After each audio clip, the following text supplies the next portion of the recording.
Assalamualaikum warahmatullahi wabarakatuh. Alhamdulillah. Alhamdulillahilladzi asra bi'abdihi laylan minal masjidil haram ilal masjidil aqsa. Asyhadu an la ilaha illallah Rabbul khalaiqi wal baraya wa asyhadu anna Muhammadan abduhu wa rasuluh al-mab'us wal mustafa. Wassalatu wassalamu ala sayyidina wa habibina Muhammad wa ala alihi wa ashabihi min ahli sidqi wal wafa. Allahumma inna nas'aluka ilman nafi'a wa na'udzubika min ilmin la yanfa'. Subhanaka la ilma lana illa ma 'allamtana innaka antal alimul hakim wa tub 'alaina innaka antat tawwabur rahim. Amma ba'du.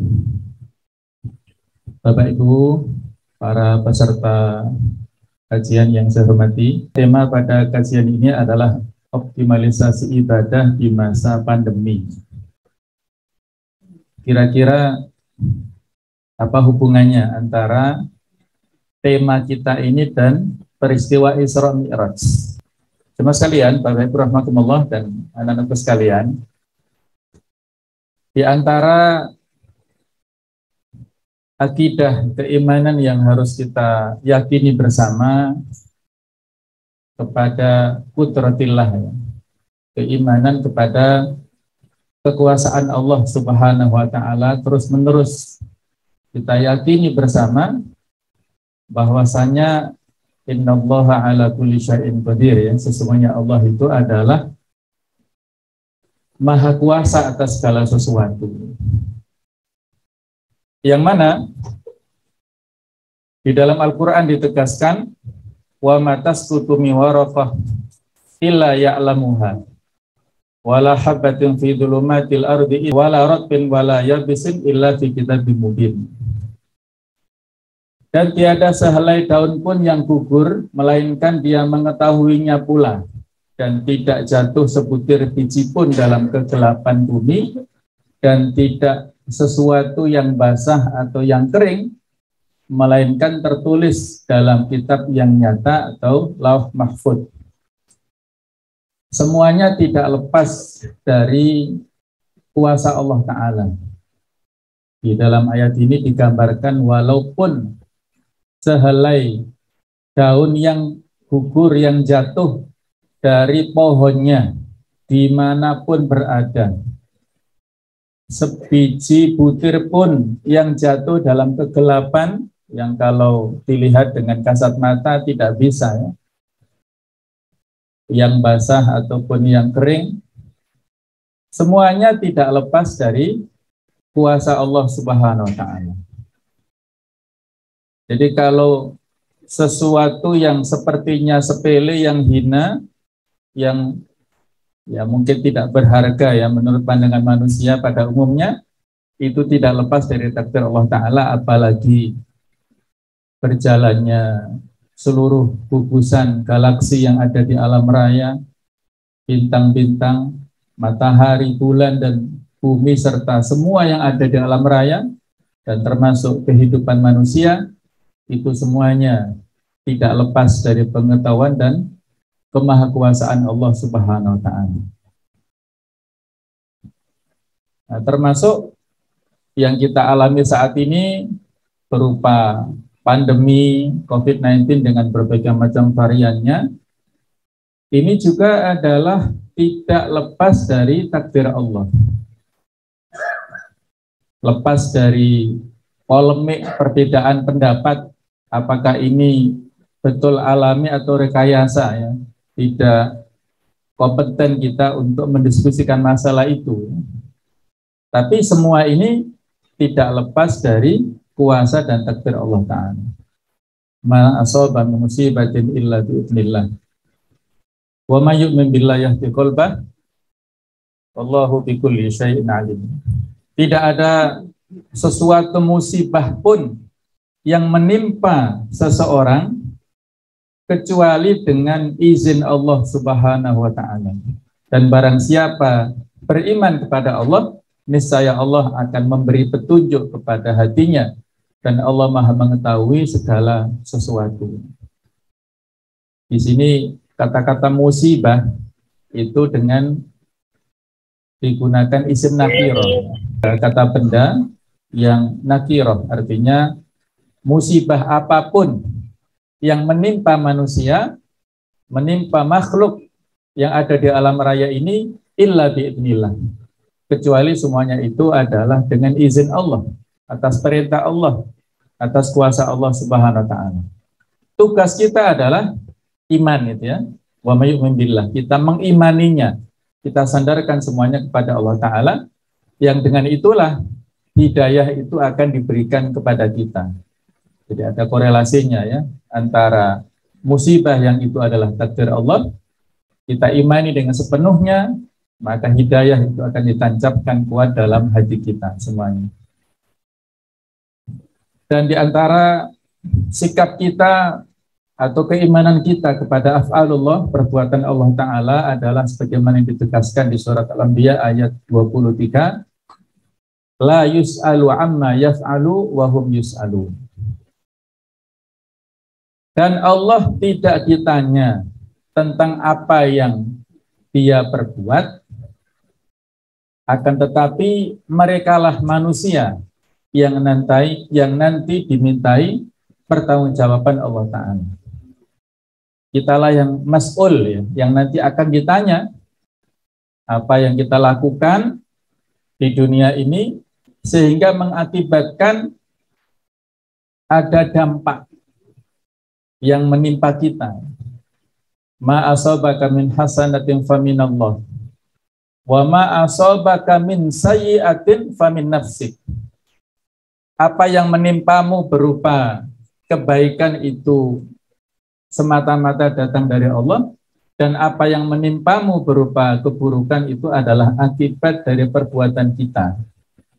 Karena manusia yang tidak menjaga kebersihan, yang abai, yang lalai terhadap kesehatannya, yang tidak ketat dalam menjaga protokol kesehatannya, yang ya banyaklah kekhilafan dan keteledoran manusia, sehingga itu dampaknya kembali kepada kita.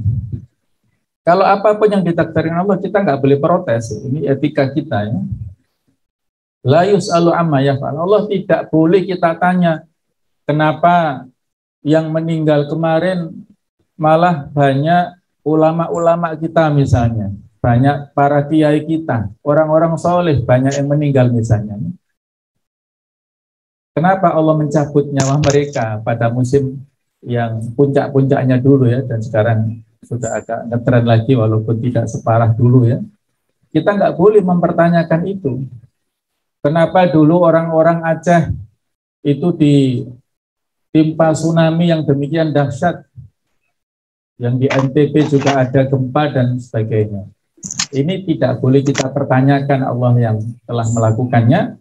Yang kita pertanyakan adalah apa yang dilakukan oleh manusia sehingga musibah itu datang. Ya, mungkin karena mereka banyak maksiat, banyak melakukan dosa, banyak melakukan pelanggaran-pelanggaran syariah dan lain sebagainya. Itulah wahum mas'ul ya, manusia itulah wahum yus'alun, manusia itulah yang akan dimintai pertanggungjawaban oleh Allah Ta'ala. Pandemi yang kita alami sampai sekarang dan kita tidak tahu sampai berapa lama, kita harus berhusnudon ya. Wajib kita selalu berbaik sangka kepada Allah Ta'ala. Ayat 216 surat Al-Baqarah ini walaupun konteksnya adalah tentang peperangan, tapi ibrahnya bisa kita kiaskan kepada apapun yang menimpa kita ya.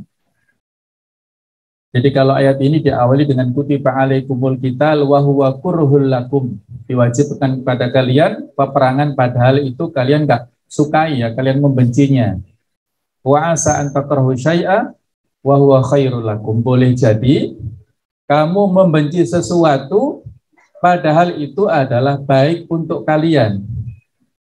Kebalikannya wa asa an tuhibbu syai'a wa huwa syarrul lakum, boleh jadi kalian senang menyukai kepada sesuatu padahal itu justru berakibat buruk kepada kalian. Akhir ayat inilah yang paling penting ya. Wallahu ya'lamu wa antum la ta'lamun. Allah Maha mengetahui sedangkan kalian tidak mengetahui. Apa yang terjadi nanti besok tidak ada yang tahu sama sekali. Wa ma tadri nafsun madza taksibu ghadan. Tidak ada satu jiwa pun yang mengetahui apa yang dia usahakan besok itu, apa yang dikerjakan. Wa ma tadri nafsun bi ayyi ardin tamut. Dan tidak ada satu jiwa pun yang mengetahui di bumi mana dia meninggal. Jangankan mengetahui perbuatan kita, hidup saja pun tidak ada jaminan kita nanti atau besok masih bisa bernafas. Jadi inilah sikap kita harus berhusnudzon. Jadi kita berhusnudzon. Boleh jadi kita ada nuansa atau suasana psikologis yang kurang ya, kurang suka dengan adanya pandemi, dengan adanya virus dan sebagainya. Padahal wahwa khairul lakum. Bisa jadi itu adalah baik untuk kita. Ada hikmah-hikmah yang bisa kita dapatkan, nanti akan kita sampaikan ya pada slide berikutnya. Yang penting al khairu ma qaddarallah ya. Yang terbaik itulah yang ditakdirkan Allah kepada kita. Karena pada prinsipnya Allah sama sekali tidak pernah melakukan kedzaliman kepada hambanya. Inni haramtu dzulma ala nafsi wa ja'altuhu bainakum muharrama fala tadzalamu. Allah mengharamkan kepada dirinya untuk berbuat zalim dan kedzaliman diharamkan kepada kita semuanya. Jadi Allah Maha Adil, tidak akan ada melakukan kedzaliman kepada siapapun. Nah, kemudian yang juga harus menjadi keyakinan kita bersama, ibrah di antara kisah terbaik yang ada dalam Al-Quran adalah kisah Nabi Yusuf alaihissalam. Dia disebut sebagai ahsanul qasas, kisah yang terbaik. Di ayat 36, pada saat Nabi Yusuf ya dilakukan semacam kriminalisasi ya. Jadi kriminalisasi, tuduhan melakukan kriminal padahal tidak, itu bukan hanya terjadi era saat ini. Era dulu ketika rezim berkuasa dan ada pihak-pihak tertentu yang merongrong stabilitas ketentraman negaranya, maka harus ada pihak-pihak yang dikorbankan. Nah, saat itu terjadi instabilitas, jadi ketidakstabilan di lingkungan istana Raja Mesir, di mana wanita-wanita goncang ya, galau dengan ketampanan Nabi Yusuf alaihissalam. Jadi pada saat Nabi Yusuf alaihissalam ditangkap ya, dimasukkan ke penjara karena dianggap sebagai penyebab ya. Jadi pada saat Nabi Yusuf dimasukkan ke penjara, justru masuk bersamanya sebagai sarana solusi. Wa dakhala ma'ahu sijna fatayan, dan masuk bersama Nabi Yusuf dua orang pemuda ke dalam penjara. Qala ahaduhuma, salah satunya berkata, inni arani a'siru khamra. Saya melihat dalam mimpi memeras anggur. Ini memang tugasnya adalah pada hari-hari itu, sebelumnya dia profesinya menyuguhkan anggur kepada para pejabat di Mesir, termasuk pada raja. Wa qala al-akharu inni arani ahmilu fawqa ra'si khubza. Yang lainnya bermimpi di atas kepalanya itu ada roti dan dimakan oleh burung. Ta'kulu tayru minhu. Jadi burung memakan roti dari atas kepalanya. Nabi takwili, ceritakan kepada kami tentang arti daripada mimpi itu, wahai Nabi, wahai Yusuf. Inni naraka minal muhsinin, sesungguhnya kami memandangmu termasuk orang yang berbuat baik. Nah, komentar di sini adalah Wa dakhala ma'ahu sijna fatayan. Ada dua orang pemuda yang masuk penjara bersama Nabi Yusuf bersama-sama. Al-faraj la ya'ti ba'dak bal yadkhulu ma'ak. Yang artinya ini, solusi tidak datang sesudahmu, tapi masuk bersamamu. Ini harus bisa menjadi keyakinan kita. Ya. Setiap ada masalah, itu Allah menyediakan solusi bersama-sama dengan kita. Kita ambil pelajaran dari kisah Yusuf, panjang kisahnya, tapi ringkasnya, bahwa setelah kejadian ini, akhirnya ditakwilkan oleh Nabi Yusuf atas ilham dari Allah Ta'ala, ya, bahwasanya yang rotinya kesambar burung itu akhirnya dibunuh oleh raja, dan yang menyuguhkan khamr itu diberikan peluang hidup, ya, dibiarkan hidup. Kemudian Nabi Yusuf pesan kepada yang membawa khamr itu, nanti tolong sampaikan kepada raja bahwa ada pemuda yang tidak bersalah di penjara. Artinya sebagai informasi lah, mungkin barangkali ada kebebasan di situ. Ternyata ketika sudah bebas dua-duanya, yang termakan rotinya itu terbunuh dan yang menyuguhkan khamr itu dibiarkan. Nah, pada saat dia menyuguhkan khamr ke raja, itu Allah melupakan, setan pun juga mengganggu dia. Jadi dia nggak ingat menyampaikan pesan itu. Baru ingatnya adalah ketika Nabi Yusuf mendekam dalam penjara.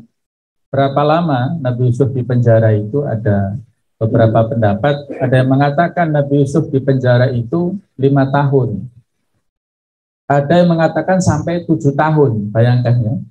Nabi Yusuf nggak salah apa-apa, tapi harus mendekam di penjara selama 5 atau 7 tahun itu. Inilah resiko, ya. Dan Nabi Yusuf menikmati. Dalam penjara beliau bisa berdakwah, kemudian dalam penjara beliau bisa bertahanus, ya, berdua-duaan dengan Allah Ta'ala, bermunajat kepada Allah Ta'ala. Jadi beliau menemukan ketenangan di sana.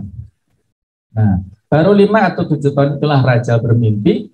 Tidak ada satupun ahli mimpi di Mesir yang mampu mentakwilkan mimpinya raja. Nah, akhirnya si pembawa khamr itu baru ingat, oh, dulu saya punya teman di penjara. Akhirnya diadukanlah, disampaikan kepada raja, bahwasanya ada seorang pemuda di penjara yang ahli dalam bidang takwil. Raja langsung sampaikan ke dia, sampaikan tentang mimpiku, dan minta takwil kepada dia. Akhirnya disampaikan kepada Nabi Yusuf, dan karena itulah akhirnya Yusuf dibebaskan dan mendapatkan hadiah dari raja. Tidak tanggung-tanggung, ya, karena dia bisa memberikan solusi yang terbaik. Hadiahnya menjadi pejabat setingkat Perdana Menteri. Nah, kalau sekarang ini, bahkan pada akhirnya Nabi Yusuf menjadi raja di sana yang mendapatkan sebutan Al-Aziz. Jadi Al-Aziz itu bukan nama, tapi sebagai sebutan, ya. Suaminya Zulaikha itu sebutannya Al-Aziz, yang mana sebelumnya menteri biasa, terus pada puncak karirnya dia juga menjadi Perdana Menteri. Nah, tapi akhirnya riwayat dalam Al-Quran tidak detail, ya, endingnya bagaimana, tapi beberapa riwayat menyebutkan Al-Aziz yang dulu suaminya Zulaikha ini tua dan terjadi beberapa, ya, riwayat, dia dikabarkan meninggal dan sebagainya, kemudian tidak diceritakan juga, tapi menurut kila wakolanya, rumornya akhirnya Yusuf menikah dengan Zulaikha pada akhirnya, tapi nggak diceritakan dalam Al-Quran karena itu nggak penting, ya. Yang penting adalah bagaimana kisah Nabi Yusuf ini. Coba kita bayangkan, ya, ketika kalau misalnya pemuda tadi menyampaikan kepada raja, ada pemuda minum, yang penyampai khamr tadi, ya, penyaji khamr itu seandainya menyampaikan 5 tahun 7 tahun yang lalu kepada raja, mungkin Nabi Yusuf bebas, tapi dia tidak mendapatkan posisi sebagai pejabat Mesir, ya. Tapi karena dia dilupakan Allah Ta'ala, dan inilah skenario dari Allah Ta'ala, akhirnya baru ingat 5 atau 7 tahun, Nabi Yusuf bebas dan mendapatkan predikat hadiah yang besar berupa jabatan yang sangat penting ya, di Mesir saat itu dan menjadi solusi. Nah inilah yang dimaksud dengan al-faras layak diba'dak baliyadkhul ma'aka. Solusi jalan keluar itu tidak datang sesudahmu tapi masuk bersamamu.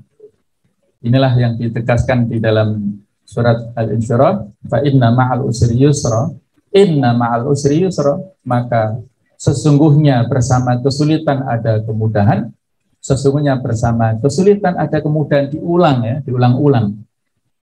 Fa inna ma'al usri, Allah tidak mengatakan fa inna ba'dal usri. Jadi al-yusr, kemudahan itu ma'al usr, bersama dengan kesulitan. Bukan al-usr, al-yusr ba'dal usr, bukan, tapi al-yusr ba'dal ma'al usr. Fa inna ma'al usri yusr. Inilah yang harus kita jadikan sebagai pedoman ya.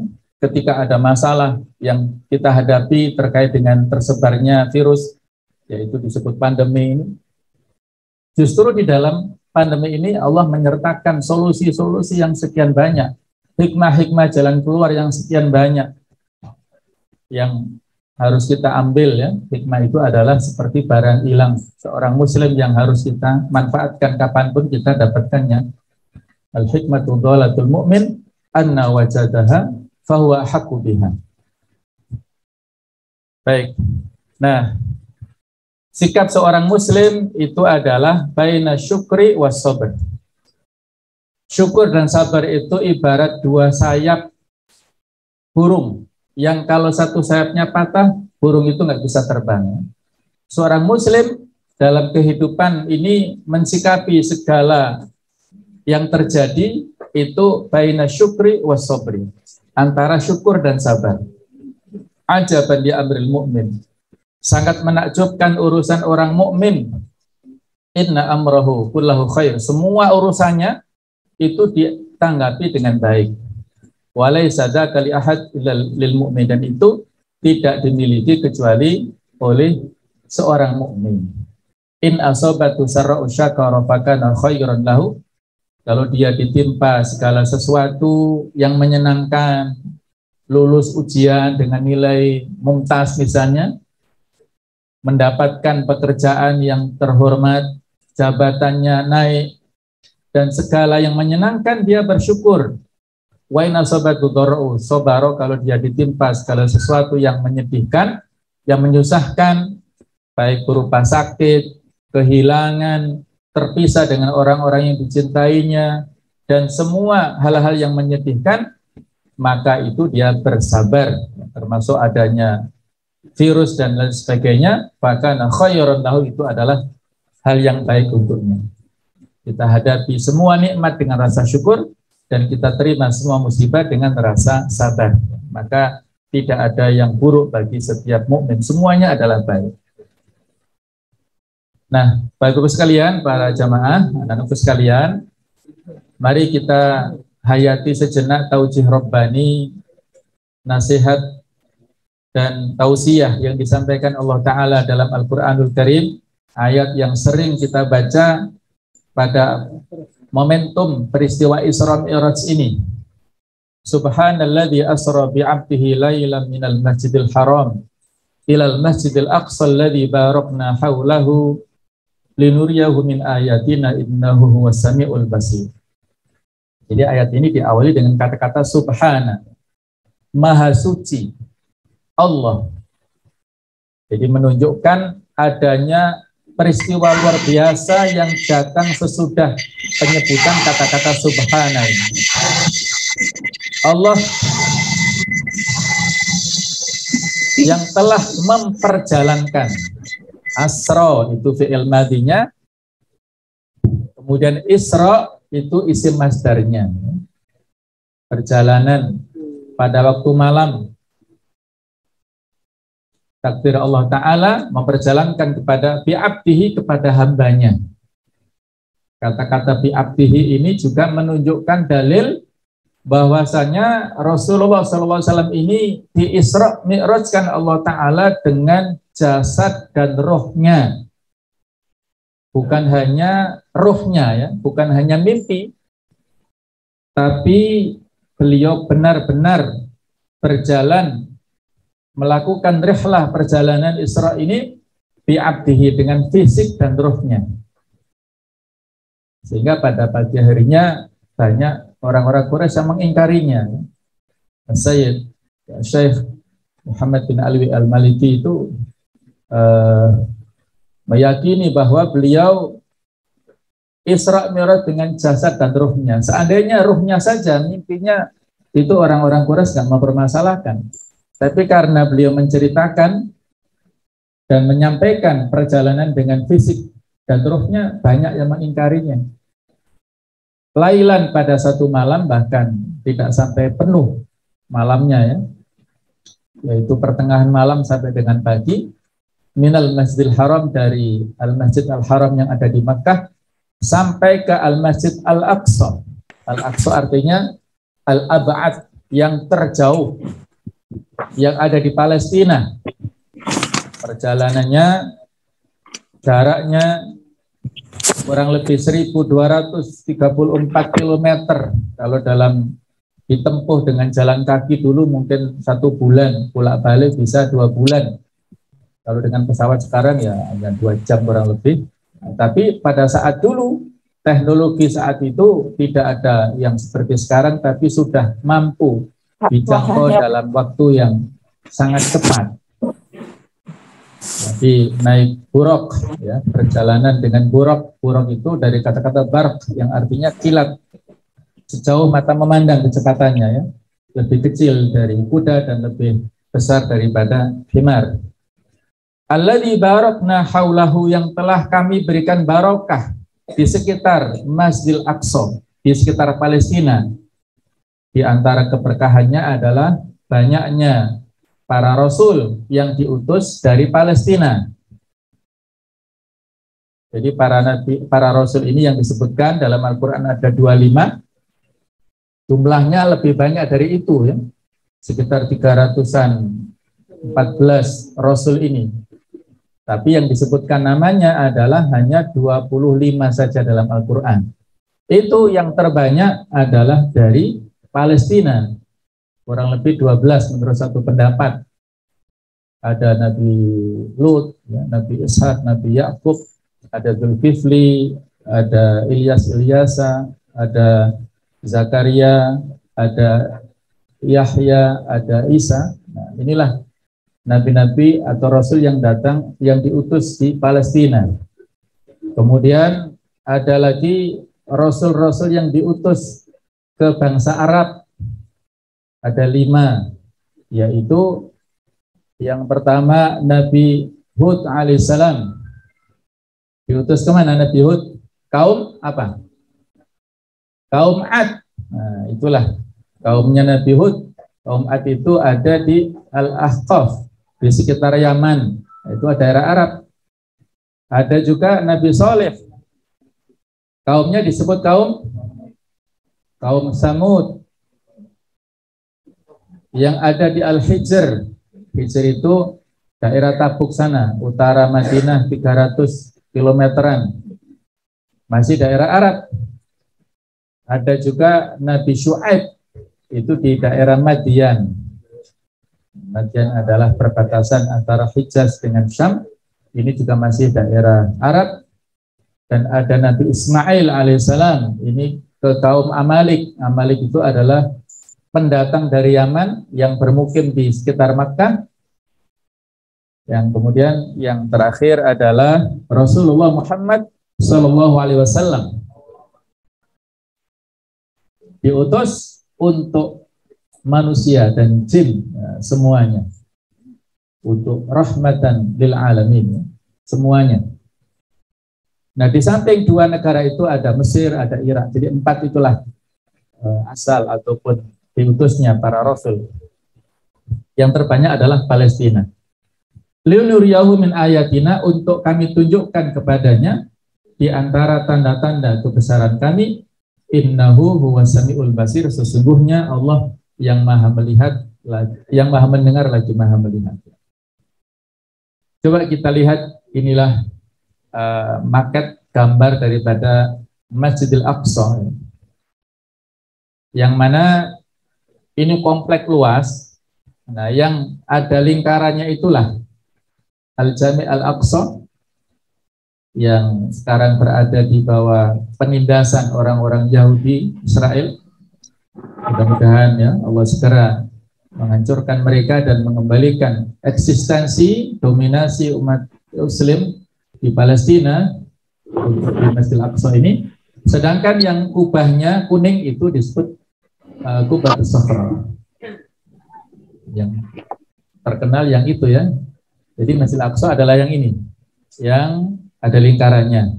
Kalau kita lihat gambarnya seperti ini, inilah Al-Masjidil Aqsa, kemudian ini Al-Qubatus Sakhra. Ini pelatarannya. Kemudian ini adalah ruang utama untuk sholat. Ada ornamen-ornamen yang indah. Ada kubah yang juga sangat indah dan ada tiang-tiangnya. Ketika Rasulullah SAW pulang dari peristiwa Isra Mi'raj ini ditanya, diuji. Orang-orang Quraisy kan banyak yang tidak percaya. Akhirnya mereka menanyakan, coba tunjukkan, ceritakan kepada kami tentang bagaimana gambaran Al-Masjidil Aqsa itu seperti apa. Itu diceritakan detail oleh beliau. Tiangnya, gambarnya sekian detail ya. Kemudian beliau juga menceritakan tentang kafilah yang berpapasan. Mereka orang-orang pedagang di Mekah, di Hijaz ini biasa melakukan perjalanan ya, yang diabadikan di surat Quraisy.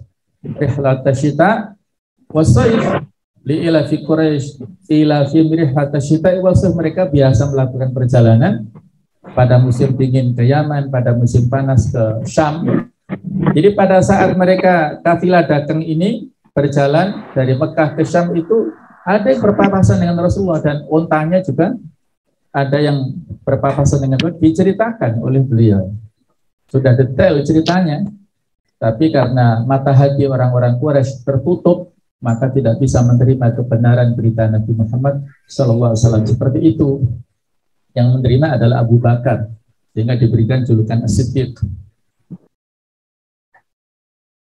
Nah, kalau kita lihat ya bahwasanya tentang fase dakwah Nabi Muhammad SAW ya di Mekah, beliau berdakwah dengan sembunyi-sembunyi, kemudian dengan terang-terangan, dan ada penyiksaan yang dialami oleh beliau, dan juga ada boikot total, al-muqatta'ah al-amah, embargo, totalitas, atau kalau bahasa sekarang adalah lockdown ya, yang dilakukan oleh kabilah-kabilah yang ada di Mekah dan sekitarnya kepada Bani Hashim. Coba kita bayangkan, lockdown, tidak boleh keluar dari Syi'ab. Syi'ab itu adalah dua batu besar yang di sekitar kediaman Abu Thalib. Ya. Mereka tidak bisa keluar dari tempat itu, tidak boleh luar. Bani Hashim memberikan makanan, menyuplai makanan, tidak boleh. Mereka juga tidak boleh melakukan muamalah dalam bentuk apapun kepada Bani Hashim, sehingga mereka mengalami paceklik yang sangat. Makanannya saking tiadanya makanan itu sampai memakan daun-daunan, dan apapun yang bisa dimakan itu saking pacekliknya saat itu ya. Karena bukan 1-2 hari. Nah, berapa lama? Boikot total ini berapa lama ya? Masih ingat? Waktunya itu 3 tahun. Kita beberapa waktu lalu lockdown 2 bulan itu sudah stres ya. Ini boikot totalnya 3 tahun berturut-turut. Mulai bulan Muharram tahun 7 kenabian sampai dengan bulan Muharram tahun 10 kenabian. 3 tahun ya, insya Allah. Nah, kemudian akibat boikot total itulah diantaranya akhirnya Abu Thalib sakit dan wafat, meninggal dunia. Mana yang lebih dahulu, apakah Abu Thalib atau Khadijah, ini beda pendapat. Ada yang mengatakan Abu Thalib meninggal pada bulan Rajab, Khadijah meninggal pada bulan Ramadan tahun 10 kenabian. Ada yang mengatakan Khadijah dulu yang meninggal, terus 3 hari berikutnya Abu Thalib. Allahu alam ya. Tidak ada tarjih kekuatan yang menyampaikan mana di antara pendapat itu yang paling tepat. Nah, baru setelah terjadinya Amul Huzn itulah beliau melakukan ekspansi dakwah ke Taif. Tapi mendapatkan pertentangan ya, bukan mereka menerima dakwah tapi malah beliau dilempari batu oleh penduduk Taif. Sampai malaikat Jibril menawarkan untuk mengangkat Jabal, yaitu bukit yang ada di Mekah, untuk ditimpakan kepada penduduk Taif, tapi Nabi nggak mau. Allahumma hdi qaumi fa innahum la ya'lamun. Ya Allah, berikanlah petunjuk kepada kaumku karena mereka tidak mengetahui. Kalau mereka sekarang menolak, maka bisa jadi anak dan cucunya nanti yang menerima dakwah Islam. Dan ternyata dakwah atau doa beliau terkabul. Tidak lama terkabulnya setelah Fathu Mekah, setelah perang Hunain, orang-orang penduduk Taif, yaitu suku Hawazin, itu kalah dalam perangan, mereka masuk Islam. Berbondong-bondong akhirnya masuk Islam. Jadi doa beliau langsung terkabul. Kemudian ada beberapa tokoh yang masuk Islam, tidak banyak, tapi hanya beberapa saja. Di antaranya ada sahabat terkenal yang masuk Islam pada saat menjelang peristiwa Isra Mi'raj. Beliau adalah bernama Abu Dzar Al-Ghifari. Yang nama aslinya adalah Jundub bin Junadah. Nama kerennya adalah Abu Dzar Al-Ghifari. Itu masuk menjelang peristiwa Isra Mi'raj. Beliau datang jauh-jauh dari Bani Ghifar sana. Dari kabilah Ghifar itu perbatasan dengan Syam, jauh ya. Madinah masih terus ke utara, masih jauh. Datang ke Mekah untuk masuk Islam. Dan terjadilah peristiwa Isra Mi'raj, kemudian baru disusul dengan peristiwa hijrah. Nah, jadi peristiwa Isra Mi'raj dan hijrah inilah menjadi tonggak kebangkitan Islam untuk pada tahap selanjutnya di fase Madinah. Beliau di sana mendirikan Masjid Quba, kemudian juga mendirikan Masjid Nabawi, kemudian Al-Mu'akhad, mempersaudarakan kaum Muhajirin dengan kaum Ansar dalam rangka untuk konsolidasi internal umat Islam, dan juga melakukan konsolidasi eksternal, konsolidasi politik dengan kabilah-kabilah yang ada di Madinah yang datang sebelumnya, yang sudah ada Yahudi, ada orang-orang Nasrani di sana, sehingga dibuatlah Wathiqatul Madinah atau Piagam Madinah, yang ini menjadi konsensus kedamaian, keberagaman yang ada di Madinah. Itu ditulis dalam Piagam Madinah. Kemudian melakukan ekspansi dengan sekian banyak peperangan. Kemudian terjadi perjanjian Hudaybiyah pada tahun 6 Hijriah. Kemudian Fathu Mekah pada tahun 8 Hijriah, dan disusul dengan pembebasan negeri-negeri yang ada di sana. Inilah perjalanan perjuangan Nabi Muhammad SAW. Nah, ada satu hal yang perlu saya ingatkan di sini ya, tentang latar belakang Isra Mi'raj itu. Diantaranya ada semacam perang urat saraf yang digencarkan oleh orang-orang Yahudi dan Nasrani atau disebut Ahlul Kitab.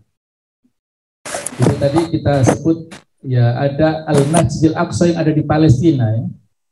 Kalau tekanan fisik itu datang dari orang-orang kafir Quraisy, ini penyiksaan. Nah, sementara serangan psikis ataupun serangan fikriyah dalam bentuk intelektual itu datang dari Ahlul Kitab.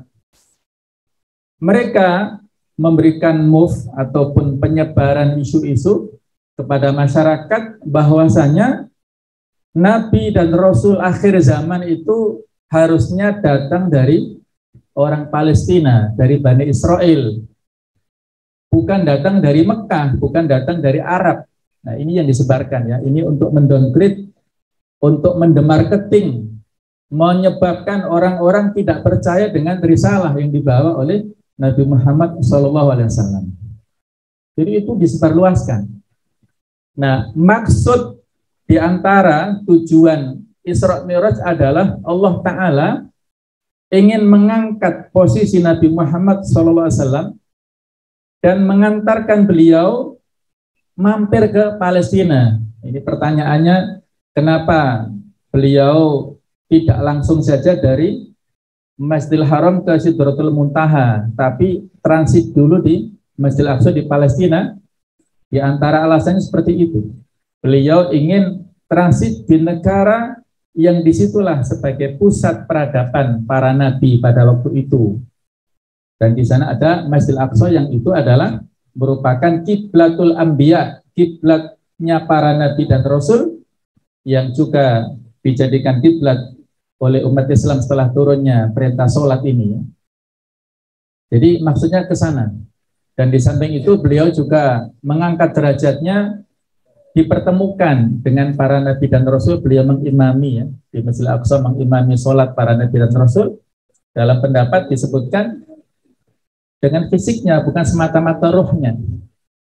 Karena nabi dan rasul ini tidak wafat ya, tapi mereka adalah hidup di alam sana yang beda dengan alam kita. Jadi ketika ditanya, ceritakan kepada kami tentang bagaimana Nabi Musa, performanya itu diceritakan detail oleh Rasulullah SAW. Nah, jadi kalau ibaratnya anak-anak ya, kumpul ya dengan santri dari pondok lain, kira-kira gimana? Senang ya? Nah, para ustadznya kumpul dengan ustadz pondok lainnya, para kiai kumpul dengan sesama kiai, itu ya selevel lah gitu ya. Nah, Nabi Muhammad kumpul dengan para nabi, para rasul itu ya selevel untuk meningkatkan kekuatan psikis ruhiyah beliau dari tekanan-tekanan yang dialami oleh orang-orang Yahudi dan Nasrani itu. Jadi itulah di antara latar belakang terjadinya Isra Mi'raj ini. Nah, ini sekilas saja ya polemik tentang waktu. Jadi peristiwa Isra Mi'raj walaupun luar biasa, tapi para ulama tidak ada kesepakatan kapan terjadinya. Ini saya ambil dari kitab Ar-Rahiqul Makhtum karangan Asy-Syaikh Safiyur Rahman Al-Mubarakfuri. Ini adalah kitab yang paling valid menurut saya dan diakui menjadi rujukan ya, karena kitab ini memenangkan hadiah atau juara pertama penulisan kitab Sirah Nabawiyah yang pernah diadakan oleh Rabitul Alam Islami. Penulisnya bukan dari Arab, tapi dari India. Kitab ini kitab yang valid menjadi rujukan oleh umat Islam ya. Ada Arabnya yang asli kemudian sudah diterjemahkan. Beliau menyebutkan 6 perbedaan waktunya, bahkan Ibnu Hajar Al-Asqalani dalam kitab Fathul Bari itu sampai menyebutkan 10 macam perbedaan. Dan ini sudah nggak ada masalah ya, kita berbeda dalam masalah ini, bukan perbedaan yang disebut khilafut tidad ya, perbedaan kontradiktif bukan ya, tapi ini yang disebut dengan ikhtilafut tanawwu, perbedaan yang saling sinergis, yang saling menguatkan ya, bukan saling kontradiktif. Tidak ada masalah. Ada mengatakan tahun 1 kenabian, yaitu pendapat Al-Imam Ibnu Jarir At-Tabari, beliau seorang mufassir, seorang ahli tarikh juga. Kemudian ada yang mengatakan terjadinya tahun 5 kenabian atau 5 bi'tsah, disampaikan oleh Imam Nawawi dan Al-Qurtubi. Nah, yang ketiga ini terjadi pada malam 27 Rajab tahun 10 kenabian, yaitu oleh Al-Alamah Al-Mansur Furi. Kata Syekh Safiyur Rahman, penyusun kitab Ar-Rahiqul Makhtum itu, pendapat 1, 2, 3 ini menurut beliau tidak valid. Karena terjadinya peristiwa Isra Mi'raj itu adalah diwajibkannya sholat 5 waktu, yaitu sudah tidak ada khilaf di antara ulama. Dan meninggalnya Khadijah itu sebelum diwajibkannya sholat 5 waktu. Artinya harusnya peristiwa Isra Mi'raj ini adalah terjadi setelah meninggalnya Khadijah, dan bahkan tadi kan sebagai tasliyah ya, sebagai hiburan untuk beliau, karena terjadi amul huzn atau tahun kesedihan meninggalnya Abu Thalib dan Khadijah. Jadi sudah saya ceritakan, Kapan meninggalnya Khadijah? Bulan apa tadi? Ayo. Ramadan tahun berapa tadi? 10 kenabian, ya kan? Lah ini 27 Rajab 10 kenabian. Ya kalau persepsi saya pribadi mungkin 27 Rajab 11 kenabian. Tapi nggak ada yang berpendapat seperti itu masalahnya. Itu yang saya nggak tahu ya, belum bisa menjawab ya. Tidak ada yang memberikan pendapat terjadinya tahun 11 kenabian. Yang ada ini Ramadan 12 kenabian, Muharram 13 kenabian, Rabiul Awal 13 kenabian. Kata Syekh Fadzil Rahman 456 ini pendapatnya juga tidak ada dalil rujukan yang valid juga. Jadi masih Allahu a'lam ya, tidak bisa kita pastikan waktunya. Baik, kemudian inilah infografis untuk mempermudah pemahaman kita tentang peristiwa terjadinya Isra Mi'raj ya. Nah, kelihatan ya yang belakang ya, kecil-kecil. Jadi ya. Beliau di sini ya, pada saat di Masjidil Haram, dan ini pun juga menurut riwayat beliau awalnya tidak di situ, tapi di rumah Ummu Hani, kemudian dibawa oleh malaikat Jibril ke Masjidil Haram dan terlebih dahulu dibelah dadanya, dibersihkan. Beliau mengalami pembelahan dada dulu pada usia 4 tahunan di saat diasuh oleh ibunda susu beliau, yaitu Halimah As-Sa'diyah. Dibelah dulu dadanya, kemudian oleh malaikat Jibril bersama dengan Buraq itu naik untuk melakukan perjalanan. Beliau mampir ke Madinah, kemudian juga mampir ke Madian, kemudian transit di Masjidil Aqsa itu. Beliau melakukan perjalanan yang sejauh, ada beberapa versi pendapat, ada mengatakan 1240 km, dan bahkan ada yang menyampaikan sampai 2000, Allah alam yang jauhnya ini seberapa, bisa referensinya macam-macam, tapi intinya sangat jauh. Ini pada waktu malam, pertengahan malam, kemudian beliau mengimami para nabi dan rasul di sini. Kemudian ditawari khamar dan susu oleh malaikat Jibril, dan Nabi memilih susu pilihan sesuai dengan fitrah manusia yang benar. Pada langit yang pertama, beliau bertemu dengan Nabi Adam alaihissalam, kemudian menyampaikan salam kepada beliau, dan pada saat naik ke lantai ke langit yang kedua, bertemu dengan Nabi Yahya, lantai ketiga Nabi Yusuf, lantai 4 Nabi Idris, kemudian lantai 5, Masya Allah, langit yang kelima adalah Nabi Harun, langit yang ke-6 Nabi Musa, dan langit yang ke-7 adalah bertemu dengan Nabi Ibrahim. Saat itu Nabi Ibrahim sedang bersandar di Baitul Ma'mur. Baitul Ma'mur itu adalah Ka'bahnya para malaikat. Jadi kalau posisinya itu tepat persis di atas Ka'bah Mekah sana. Kalau Ka'bah di Mekah itu kiblatnya kaum muslimin dan tempat tawafnya kaum muslimin, sementara Baitul Ma'mur adalah tempat tawafnya para malaikat yang sangat besar. Di situ setiap harinya masuk 70.000 malaikat dan tidak keluar sampai hari kiamat nanti.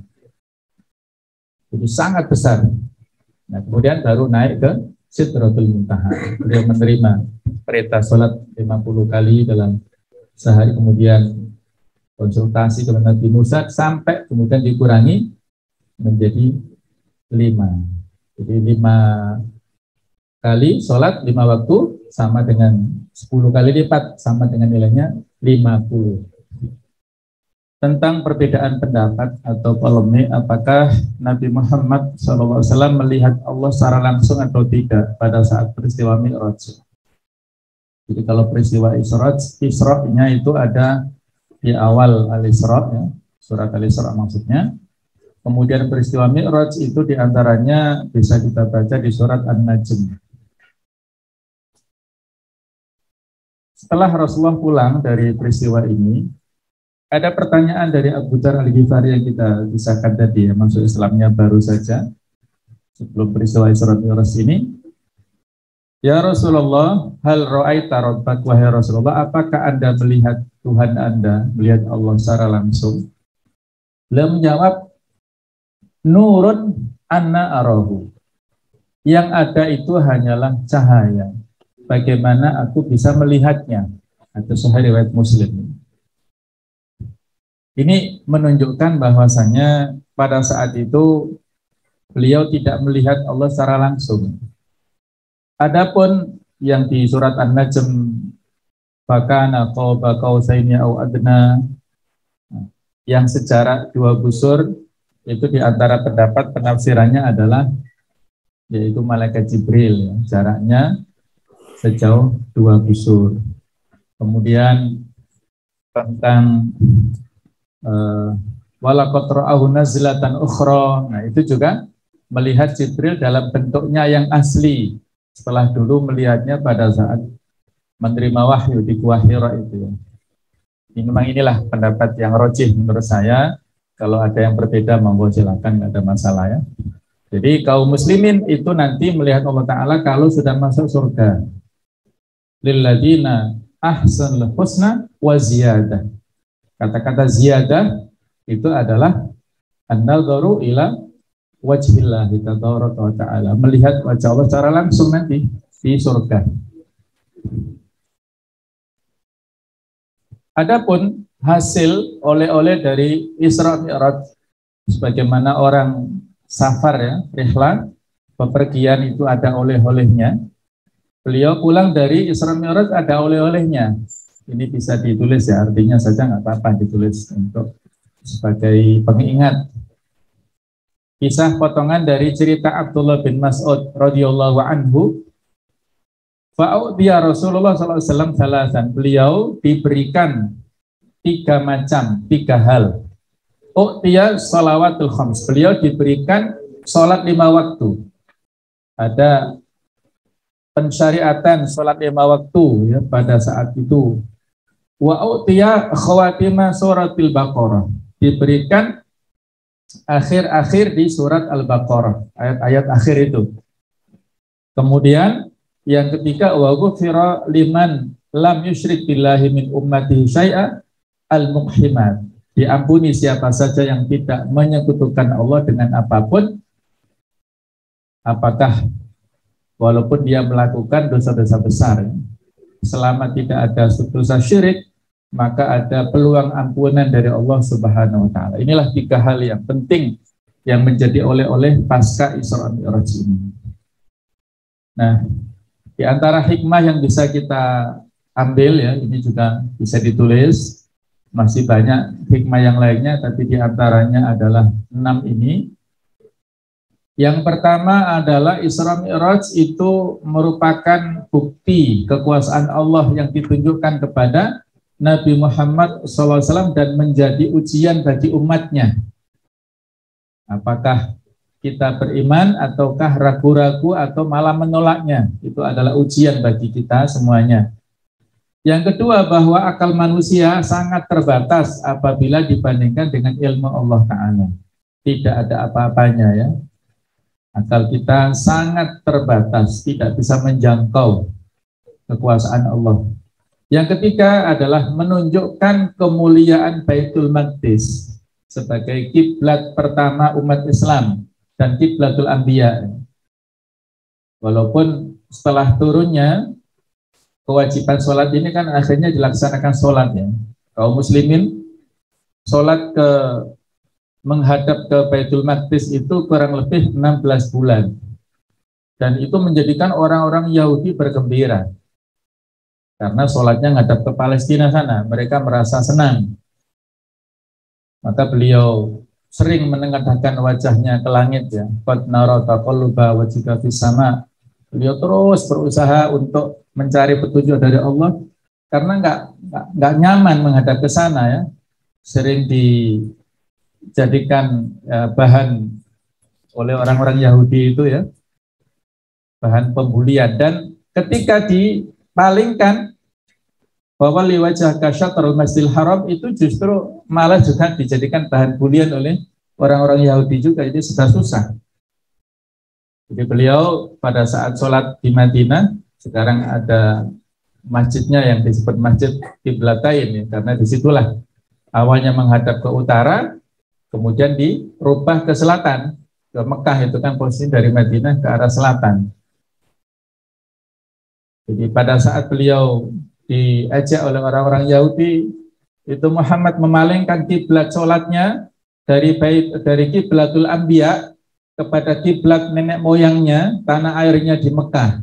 Nah, jadi dia ingin memalingkan sholatnya itu ke kampung halamannya di Mekah. Itulah pembulian dari orang-orang Yahudi. Tapi Allah Ta'ala memberikan jawaban bahwasanya bukan itu maksudnya ya, tapi Masjidil Haram ini memiliki kedudukan. Inna awwala baitin wudi'a lin-nasi lalladzi bi Bakkah mubarakan. Sesungguhnya masjid pertama yang diletakkan di muka bumi itu adalah Al-Masjidil Haram di Mekah. Itu pertama-tama kali. Kemudian sesudah itulah baru Masjidil Aqsa. Berapa jarak waktu antara keberadaan Masjidil Haram kemudian pembangunan Masjidil Aqsa itu dalam hadis dikatakan kurang lebih 40 tahun.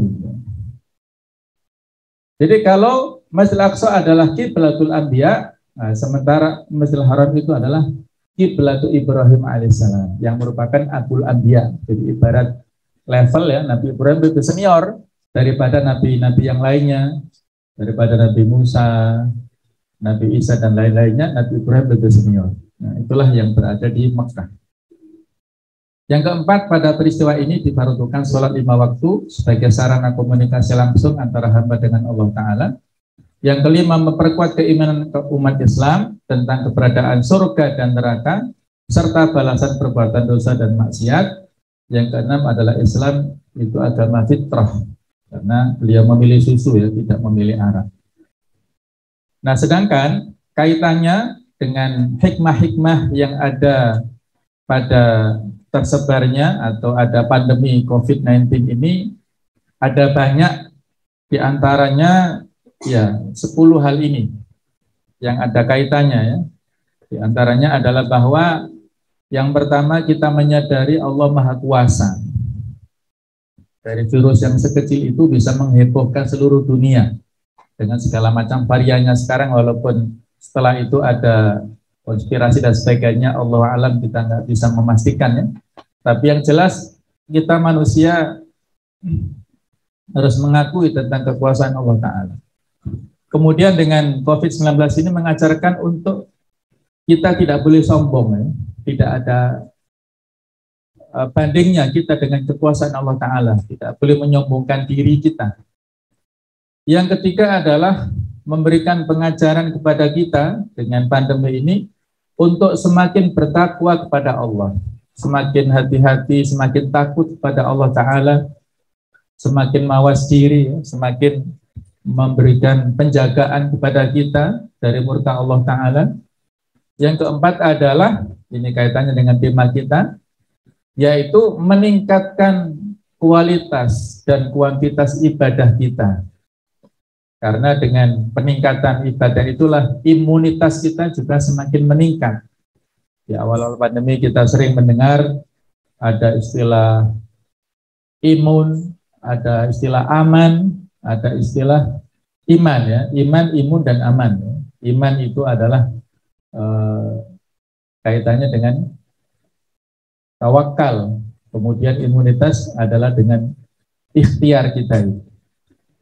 Meningkatkan kualitas ibadah, kemudian juga mengingat kematian. Dzikrul maut, orang-orang yang kita cintai, keluarga, teman-teman, banyak sekali yang hampir setiap hari terdengar berita kematian, bahkan lebih dari 1 kali saat itu ya. Kemudian yang keenam adalah meningkatkan kepedulian kita kepada sesama, yang berlebih memberikan sedekah, kepedulian kepada sesama tetangga, keluarga. Yang ketujuh adalah meningkatkan kasih sayang kepada sesama manusia. Nah, kemudian yang kedelapan, menyerahkan pada ahlinya. Kita tidak perlu taklid sana taklid sini, yang penting ahlinya siapa kita ikuti, baik itu tim medis ataupun para ilmuwan di bidangnya masing-masing ya. Tidak ikut menyebarluaskan berita informasi yang tidak jelas sumbernya. Fas'alu ahla dzikri in kuntum la ta'lamun. Tanyakan kepada para ulama, pada ahlinya kalau kita nggak punya ilmu tentang itu. Yang ke-9, terus menambah ilmu wawasan intelektual. Nah, dengan bekal ilmu lah kita tidak akan tersesat insya Allah. Yang terakhir yaitu menjaga kebersihan dan kedisiplinan. Nah, insya Allah ya, kita sudah terbiasa dengan peristiwa pandemi ini untuk meningkatkan kebersihan, menjaga kebersihan dan kedisiplinan di setiap waktu dan kesempatan. Adapun kalau kaitannya dengan peningkatan ibadah, itu ada ibadah secara khusus dan ibadah secara sosial.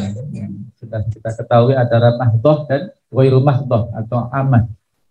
Islam adalah agama yang memberikan perhatian khusus kepada ibadah sosial, dan masuk kategori ibadah sosial adalah semua jenis ibadah yang bertujuan memberikan manfaat bagi manusia secara umum dan umat Islam secara khusus.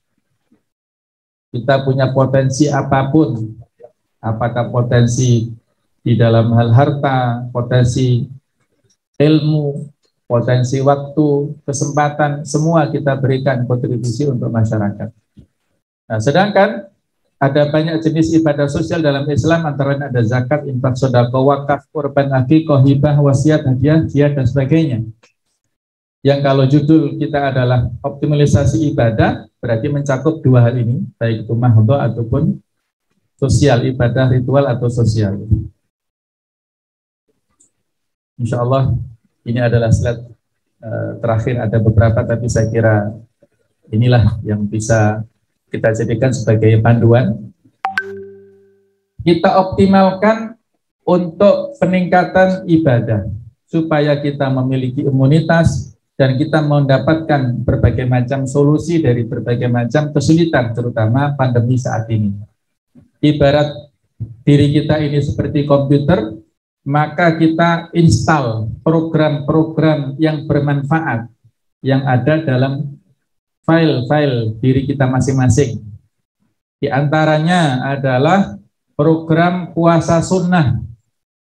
Kita harus memiliki perhatian dan berikhtiar, berusaha untuk menambah pahala dan juga menambah imunitas, karena dengan puasa itulah kita akan mendapatkan kesehatan ya, yaitu dengan puasa sunnah. Kita sudah Rajab kemudian Sya'ban ya, dan sebentar lagi Ramadan, ini harus ditingkatkan latihan puasa sunnahnya. Kemudian ada program sholat tahajud, dirutinkan qiyamul lail yang sudah kita ketahui manfaatnya untuk meningkatkan ruhiyah kita, spiritual kita. Kemudian program tilawatul Quran, bisa dengan menghafalnya juga, dilanjutkan dengan tadabbur tafsirnya, kemudian juga dengan mengamalkan hukum-hukumnya dalam kehidupan sehari-hari. Program Hafizul Quran. Kemudian adalah program infak sedekah. Tidak mesti besar ya, tapi sesuai kemampuan. Kalau bisa rutin, setiap pagi kita infak, kita sedekah semampunya. Kalau misalnya dekat, misalnya dulu kalau saat liburan ya, bisa dengan infak sedekah di musola. Kalau pada saat di pondok, di boarding ya bisa ya, masing-masing misalnya ada umplungnya, mungkin umplung di kelasnya itu barangkali bisa diadakan. Tapi nanti kalau sudah kumpul jangan dihilangkan ya, jangan ada yang nyuri. Jadi umplungnya bisa dibuat untuk infak sesuai kemampuan, apa 1.000 apa 2.000 setiap pagi, yaitu sebagai peningkatan ini ya, melatih diri kita masing-masing. Kemudian juga program berdoa. Setiap waktu dan kesempatan, khususnya pada saat mengawali aktivitas-aktivitas kita berdoa untuk mengingat Allah Ta'ala. Nah, kemudian juga program sholat berjamaah, khususnya bagi Bapak Ibu ya yang laki-laki, sholat berjamaah di musola, di masjid yang terdekat dengan tempatnya masing-masing. Di pondok ini sudah biasa. Kemudian program sholat duha juga demikian. Ini menjadi kebiasaan yang positif, bisa membuka pintu-pintu rezeki dan segala macam solusi dari berbagai macam masalah. Kemudian program berzikir, terutama zikir pagi dan petang, baik itu memakai maksurat atau kitab-kitab lainnya, tidak ada masalah, yang penting ada dalilnya. Kemudian program ibadah sosial lainnya, silaturahim ataukah ya apapun yang baik-baik ya, dan program kebaikan lainnya. Jadi coba kita perhatikan mulai puasa sunnah sampai kebaikan lainnya ini, insya Allah sudah berusaha untuk kita biasakan di pondok kita. Betul ya? Sahih? Ada puasa sunnah, tahajud, tilawah, hafalan, sedekah. Nah, ini yang mungkin kurang ya. Infak sedekah ini belum. Nah, ini silahkan per kelas misalnya atau per boarding, nggak apa-apa. Dibiasakan, terutama pada waktu pagi ya.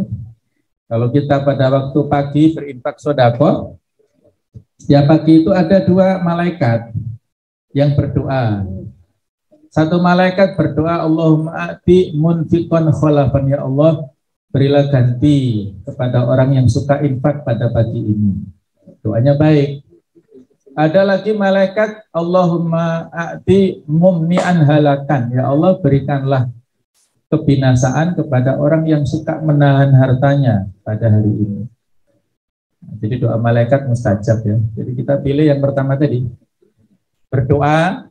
Ini juga dibiasakan, sholat berjamaah, insya Allah ini sudah rutin. Duha juga demikian ya, bahkan sebelum KBM kita sudah membiasakan sholat duha masing-masing dan dilanjutkan dengan kultum dan lain-lainnya. Inilah yang bisa kita ambil pelajaran dari peristiwa Isra Mi'raj ini. Mudah-mudahan kita semuanya dijaga oleh Allah Ta'ala ya. Kita semuanya dilindungi Allah Ta'ala, diri kita dan keluarga kita semuanya. Amin ya rabbal alamin. Marilah kita berdoa di akhir majelis ini. Mohon maaf tidak ada tanya jawab ya. Kita langsung akhiri dengan bersama-sama mohon berdoa. Kita